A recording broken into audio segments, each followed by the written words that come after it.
After caring for their dog for 6 months while they vacationed, I was told I'd ruined his behavior. My son screamed at me. "You can't even handle a dog, no wonder Dad left you." I sat on the porch while they took the dog and left me alone in silence. Then I made a choice. My name's Diane. I'm 58, divorced, and I live alone in Madison, Wisconsin. My days are quiet, and to be honest, they've been pretty empty since I retired last year. I worked for the DMV for over 3 decades, and when I left, I thought I'd finally get some rest. Maybe do a little gardening. Read. Be a grandma when the time came. I didn't expect life to feel this silent. That changed when Chris and Haley, my son and his wife, came over last fall. They looked excited and nervous. Haley kept looking at Chris like she wanted him to do all the talking. Chris finally said they were going to Europe for 6 months. Some sabbatical. Haley got through her job in marketing. "It's a big opportunity," she said. "A life reset." I thought they were coming to say goodbye, but that wasn't it. They asked me to watch Max, their golden retriever.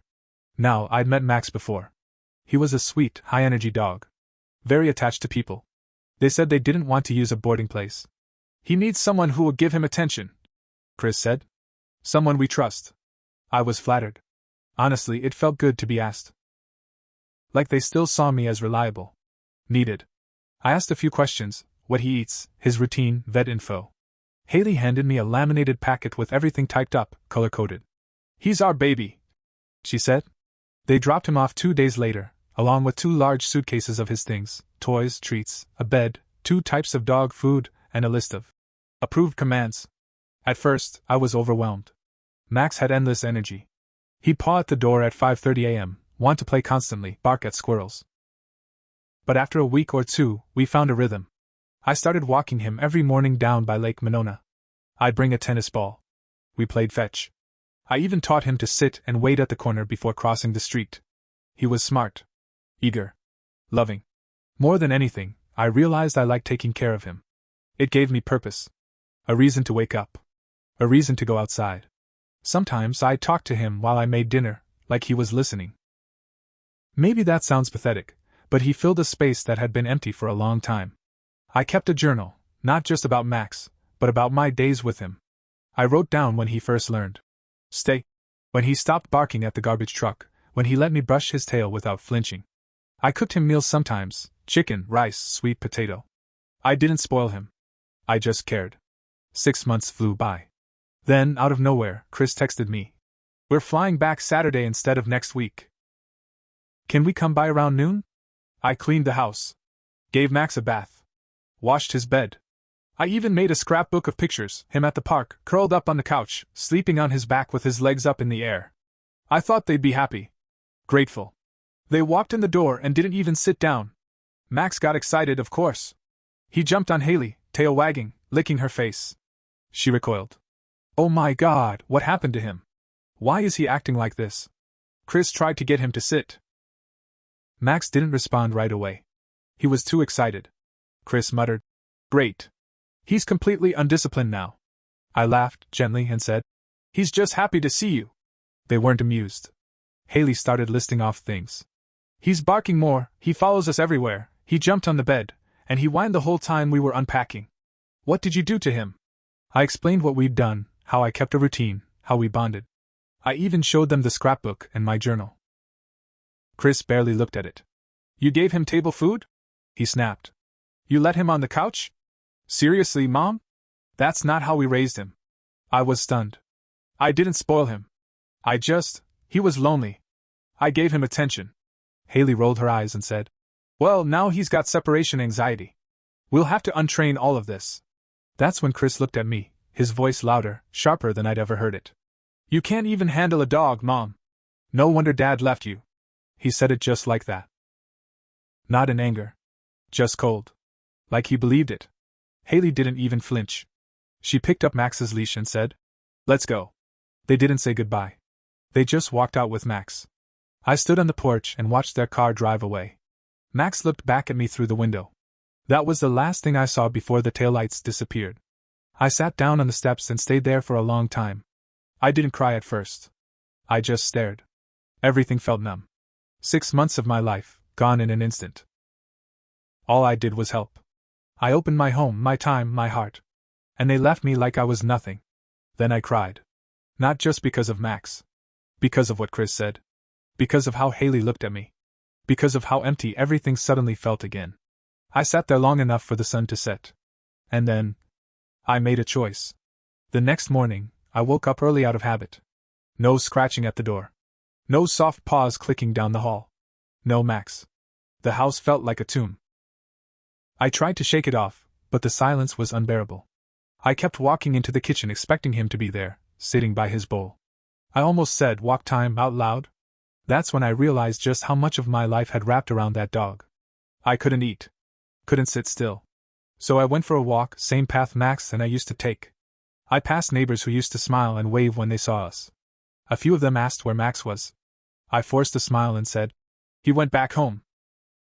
When I got back, I checked Facebook. That's when I saw Haley's latest post. A photo of Max on their living room rug, caption, "Back home where he belongs." Poor baby was a mess when we picked him up. Months of bad habits and anxiety. Rebuilding from scratch. The comments were full of, "OMG poor thing," and, "Bless you for fixing him." That was the moment the sadness turned into something else. I felt my hands start shaking. My stomach twisted. Not only had they blamed me privately, they were doing it publicly. And painting themselves like heroes.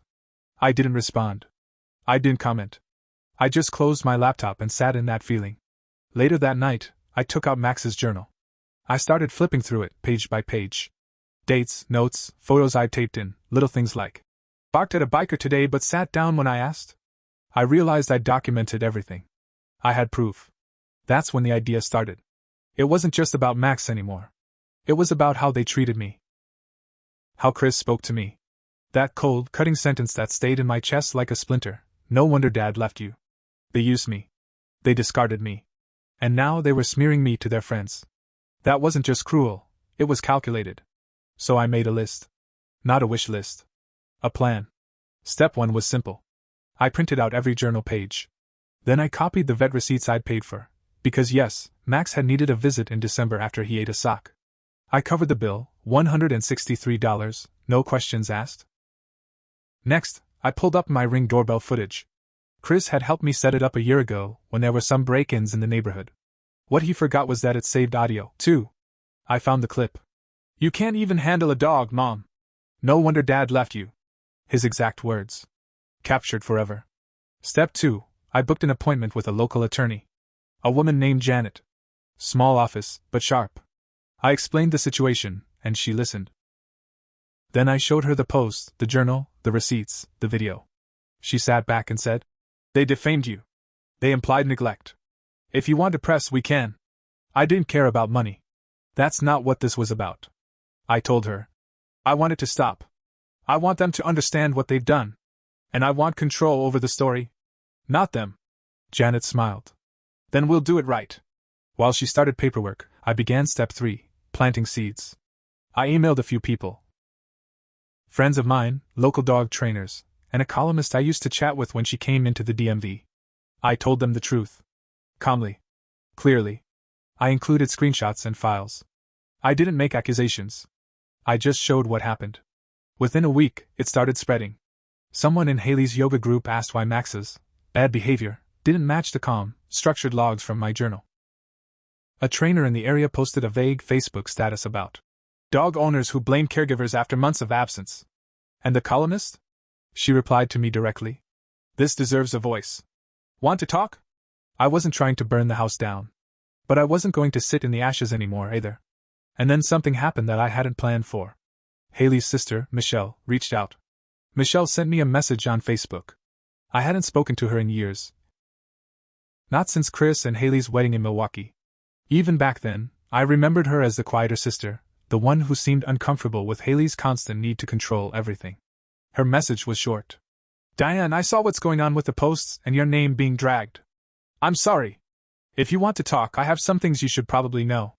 We agreed to meet at a small diner off East Washington.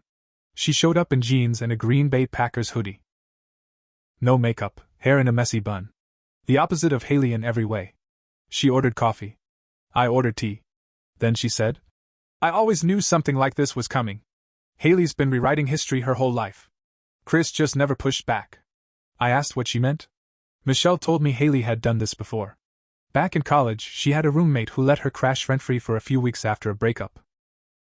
Haley moved in, took over the space, then told everyone the roommate was toxic and emotionally unstable. The girl ended up transferring out of state. Michelle said Haley bragged about it later. Said she? 1. When Chris's old friend Aaron dog sat Max for a weekend 2 years ago, Haley came home and claimed Max was aggressive because of him. She told everyone he didn't follow the rules. But Michelle had seen texts that said otherwise. Aaron sent daily updates, photos, even asked if Max could have a new toy. Haley never responded. Then cut him off. She twists things to stay the victim, Michelle said. And Chris, well, he follows her lead. He always has. I sat back, stunned. I wasn't the first. Probably wouldn't be the last. Michelle leaned forward. What they did to you is cruel. And I think Chris is worse than you realize. That's when she dropped the real twist. Haley didn't want to leave Max with me.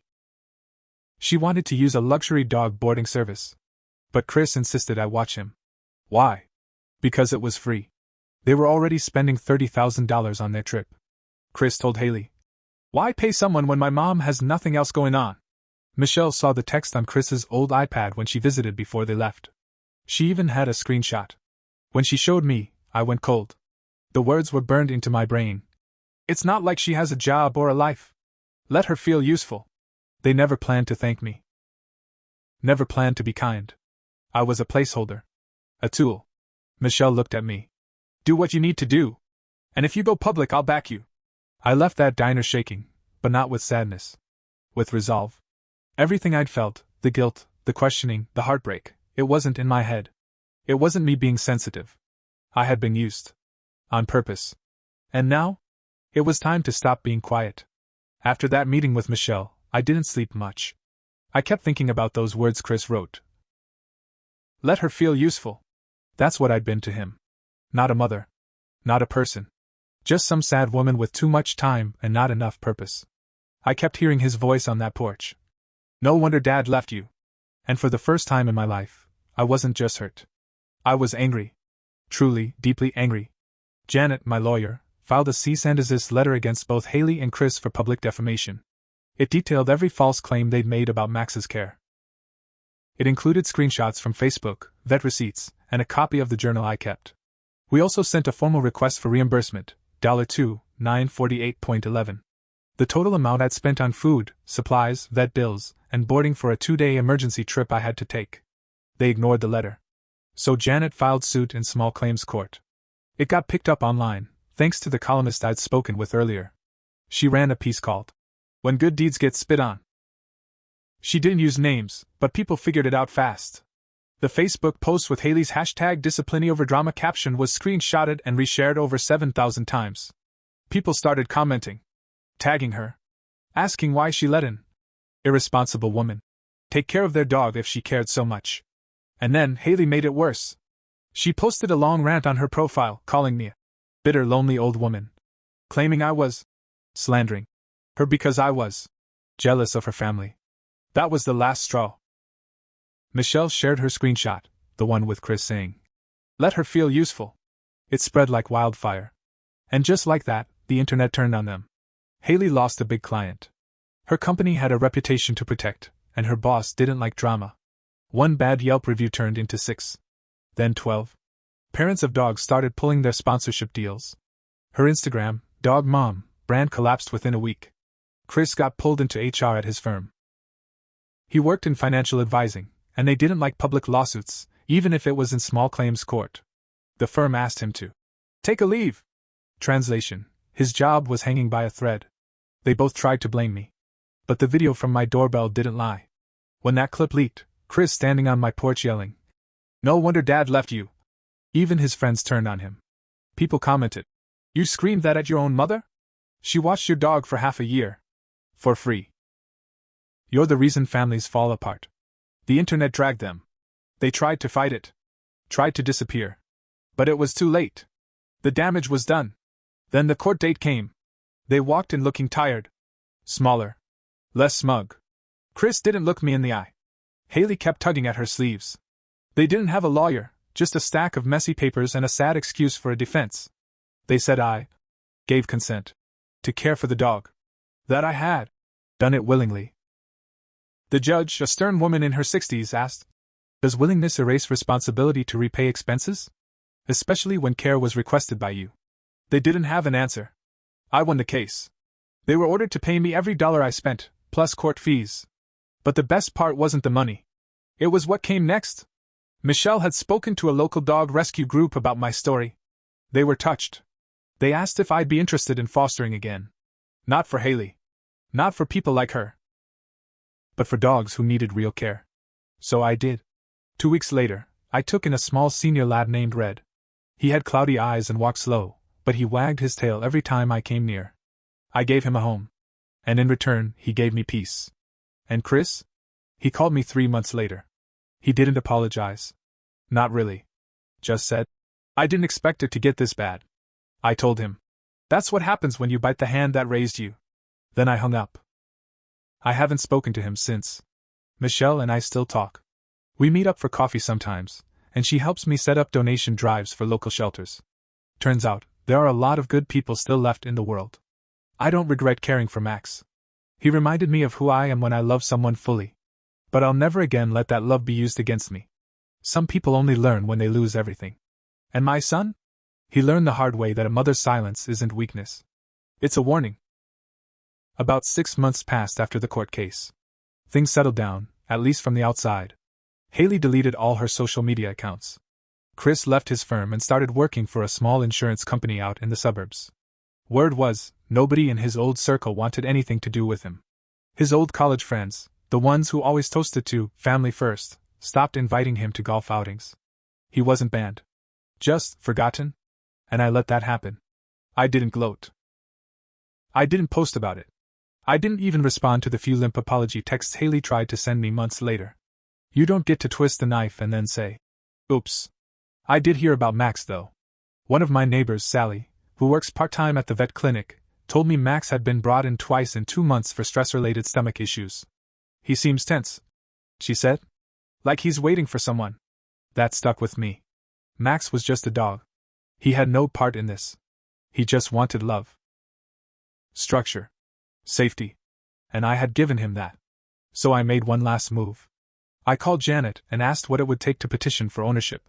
It turns out, with proof of sustained care and documentation of neglect, Wisconsin allows an animal custody motion. It's rare and hard to win. But my journal, the vet logs, the video footage, the letters, and the receipts. They made it clear Max had lived with me longer than he'd been with Chris and Haley in the last 2 years. I filed the motion. Quietly. 3 weeks later, I got a letter. There'd be a hearing. And Max would need to be present. That day, I walked into the courthouse and saw them already inside. Chris refused to look at me. Haley kept one hand on Max's leash. He looked older. Sad. Like someone who'd stopped waiting for joy. When the bailiff called my name, Max looked up. His ears perked. When I walked near, he wagged his tail, slow, cautious, but real. I knelt down and said, "Hey, buddy." He walked over to me, sat by my leg, and rested his head against my knee. The judge just watched. I won custody. They didn't say a word after the verdict.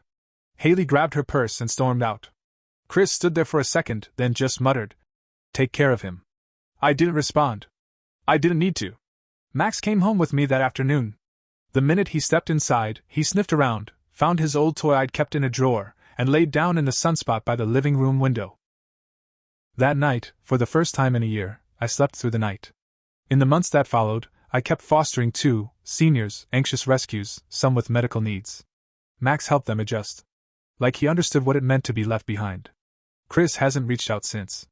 I think deep down, he knows he crossed a line he can't uncross. Some apologies come too late, and some damage leaves a permanent crack. He made his choice. Now I've made mine. I no longer wait by the phone. I don't refresh his name online.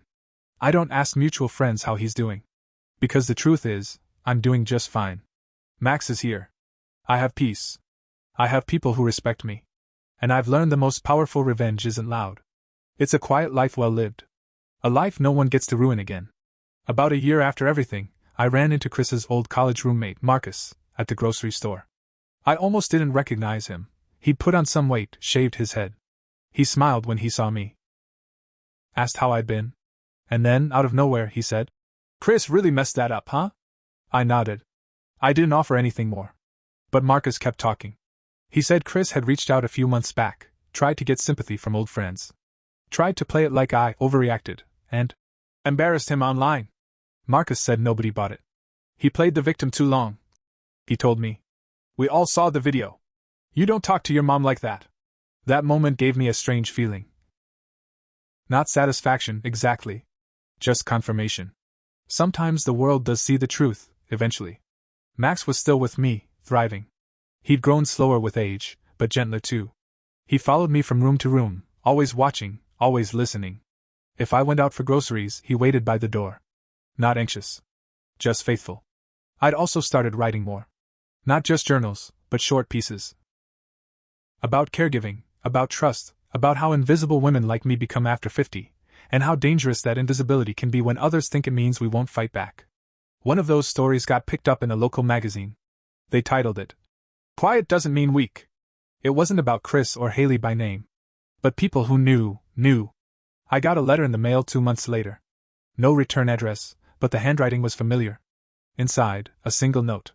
"I don't expect you to forgive me. But I do wish I had listened. I was cruel. I'm sorry. I don't expect anything. I just wanted you to know I finally see it." It wasn't signed. But I knew it was Chris. I folded the letter. Didn't cry. Just put it in the box with Max's journal and all the court papers. Not out of sentimentality, but as a record. A reminder of how far I'd come. Forgiveness? Maybe someday. But not yet. Because some scars don't close with words. They close with time, distance, and proof that you can rebuild from being torn apart. I rebuilt. And I never lost myself again.